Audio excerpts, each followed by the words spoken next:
우리는 북한의 붕괴를 바라지 않으며 어떤 형태의 흡수 통일도 추진하지 않을 것입니다. 통일은 남북 간의 합의에 의해 자연스럽게 이루어질 일입니다. 나는 언제 어디서든 북한의 김정은 위원장과 만날 용의가 있습니다. 예, 문재인 대통령이 베를린 연설을 통해서 한반도 평화 구상을 밝혔습니다. 우리는 북한의 붕괴를 바라지 않는다. 완전한 비핵화와 함께 평화협정 체결을 추진하겠다. 여건이 갖춰진다면 언제든 김정은을 만날 용의가 있다. 다만 북한이 돌아올 수 없는 다리를 건너지 않길 바란다. 이런 내용입니다. 사실 이번 베를린 연설은요, 지난 2000년 김대중 대통령이 베를린에서 했던 그 베를린 선언의 2탄, 그 선상에서 구상이 됐습니다. 여러분 그때 기억하시겠지만 DJ가 베를린 선언에서 평화 얘기하고 난 3개월 뒤에 남북 정상회담이 이루어졌죠. 바로 그 역사적인 연설을 떠올리면서 화해와 평화를 이야기하려고 했던 건데 그 직전에 북한의 ICBM 도발이 터지면서 아마 연설문이 상당히 수정되지 않겠는가 예상을 했었는데요. 뚜껑을 열고 보니까 큰 변화는 없었습니다. 자, 어떻게 해석해야 될까요? 더불어민주당 통일외교정책동으로 알려지신 분이죠. 홍익표 정책위 수석 부의장 연결을 해보겠습니다. 홍 의원님 안녕하세요. 예, 안녕하십니까. 예, 어제 문재인 대통령 베를린 연설 개인적으로는 어떻게 들으셨습니까? 김현정 앵커께서 말씀하신 것처럼 예. 김대중 대통령의 그 베를린 구상이 다시 한번 상기될 정도로 저는 매우 의미 있는 선언이었고 한반도의 새로운 평화와 그다음에 그 한반도 비핵화 및 통일의 의지를 밝히는 매우 중요한 그 말씀이 아니었나 생각됩니다. 이 연설을 하기 직전에 ICBM을 쏘는 큰일이 있었기 때문에 상당히 수정될 거다. 평화만을 강조하기는 참 어려울 거다라고 예상들 했었는데 근데 어제 연설을 보면 크게 달라지지 않았어요. 청와대에서조차도 북한이 돌아올 수 없는 다리를 건너지 않길 바란다. 그거 하나 추가했습니다. 라고 이렇게 얘기를 했더라고요. 정책 기조를 어떤 한 가지 사건으로 이렇게 금방금방 바뀌는 거는 바람직하지 않다라고 생각하신 것 같습니다. 사실 북한의 대륙간 탄도미사일이라든지 핵실험 자체가 전혀 예상하지 못한 상황도 아니었기 때문에 다만 ICBM 발사에 관련돼서 보다 규탄이라든지 무모한 선택, 실망스럽다. 예. 또 매우 깊은 유감을 갖고 있다. 그다음에 국제사회의 응징을 자초했다 등 이러한 표현들은 좀 추가가 된 것 같습니다. 예. 어제 그 연설 중에서 특히 지금 전 세계적인 관심을 모으는 부분이 뭐냐면 완전한 비핵화와 함께 평화협정 체결을 추진하겠다라고 밝힌 이 지점입니다. 네. 이게 굉장히 나아간 이야기예요. 왜냐하면 이 평화협정 체결이라는 건 휴전협정 체결이 있어야만 있을 수 있는 건데 우리는 지금 휴전협정도 체결하지 않은 상태라 사실상은. 그렇죠. 평화협정이란 건 굉장히 어려운 문제인데 여기까지 어제 제안을 하셨어요. 예. 과거 이 평화협정 문제가 주한미군 철수 문제하고 너무 직결되어 있기 때문에 우리도 거론하기 좀 곤란했었었는데 예. 이 문제를 좀 더 높은 수준으로 끌고 간 것 같습니다. 그러니까 북한의 체제를 보장해 주겠다. 그러니까 안전을 보장하겠다는 측면에서는 우리도 모든 북한이 원하는 것들을 다 테이블에 올려놓고 논의하겠다는 것이고요. 실제로 왕이 중국 외교부장이 여러 차례 한반도 비핵화와 평화체제 문제를 병행해서 추구하자 얘기를 했었거든요. 예, 그런 측면의 연속선상에서 한중 간에도 이 문제는 충분히 공감대 형성할 수 있는 부분이고, 미국과 북한도 테이블에 드린다면 저는 실질적으로 그리 불가능하다고 생각하지는 않습니다. 미국도 동의할까요? 교감이 있었던 걸까요? 예, 저는 이 문제를 90년대 초반에 남북한이 유엔에 동시 가입하는 문제를 좀 돌아왔으면 좋겠습니다. 예. 사실 북한을 사실상 국가로 인정하는 거는 그때 정책 결정을 우리가 한 것입니다. 한국과 미국이요. 그게 노태우 정부 때 선택한 거였고 그 정책 기조는 지금까지 계속 이어지는 것입니다. 일단 국가로는 이미 인정한 거다. 그렇다면 비핵화를 지금 전제로 해야 된다라는 또 전제 조건이 하나 있었잖아요. 근데 그게 아직 안 이루어진 상태에서 심지어 ICBM을 쏜 상태에서 미국이 그래 평화협정 하자 이걸 동의할 수 있을 것인가?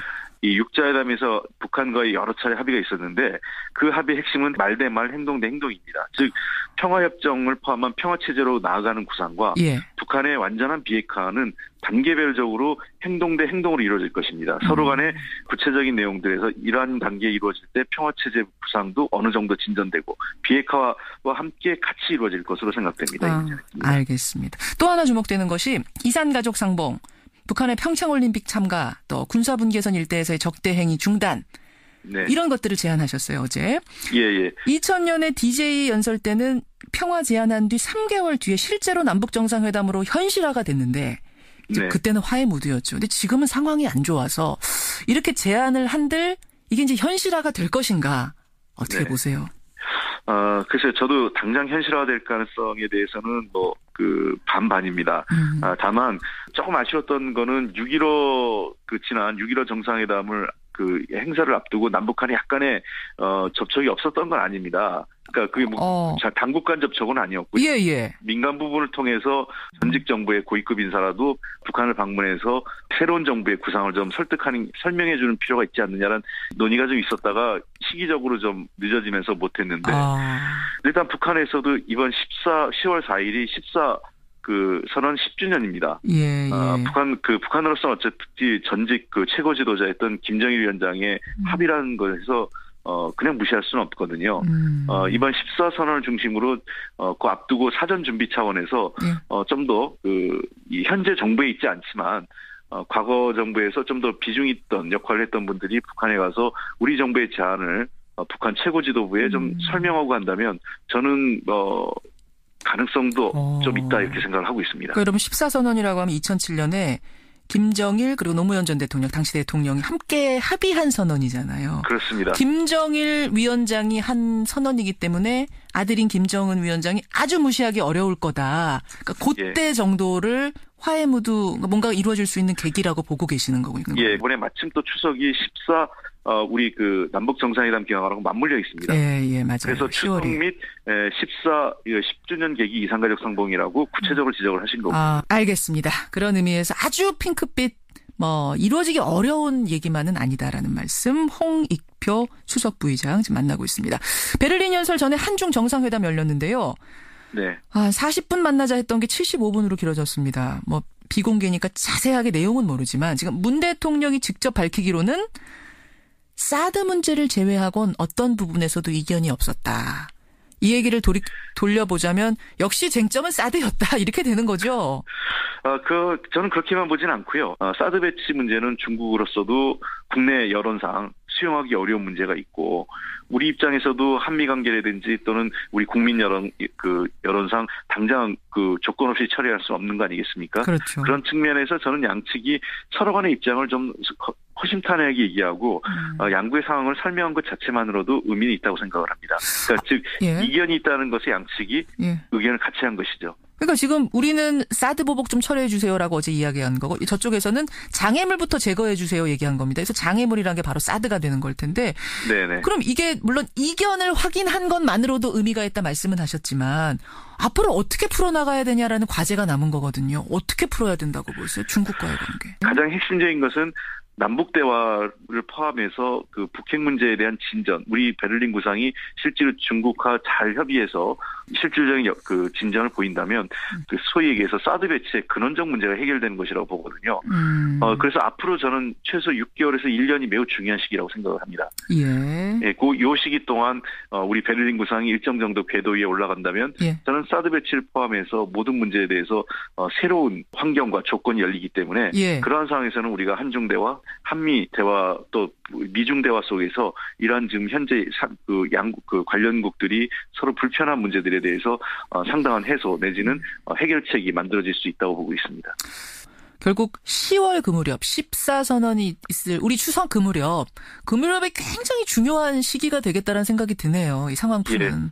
그렇습니다. 지금부터 시작인데요. 지금부터 해서 대통령께서 8.15 광복절 기념사가 있는데 통상 8.15 광적 기념사는 민족 문제나 한반도 문제에 대한 또 말씀이 있으세요. 그래서 저는 연속선상이라고 봅니다. 알겠습니다. 이번 베를린 구상, 8.15 광복절 기념사, 그다음에 14로 이어지는 요 계기성에서 남북 간 대화의 어떤 물꼬가 튀어야만 한반도의 평화와 새로운 협력의 이 환경이 만들어질 것으로 생각됩니다. 네, 결국 그것이 중국 문제까지도 푸는 계기가 될 거다. 하나의 카테고리로 생각해야 된다는 말씀이세요.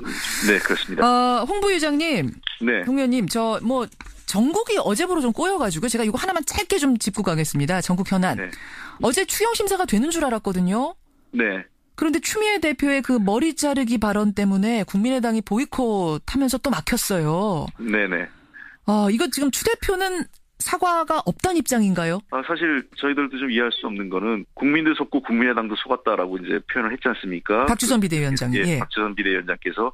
근데 사실은 그 당시 선거에서 이 문제를 갖고 가장 대선판에서 활용했던 것은 국민의당 스스로였던 것이죠. 예.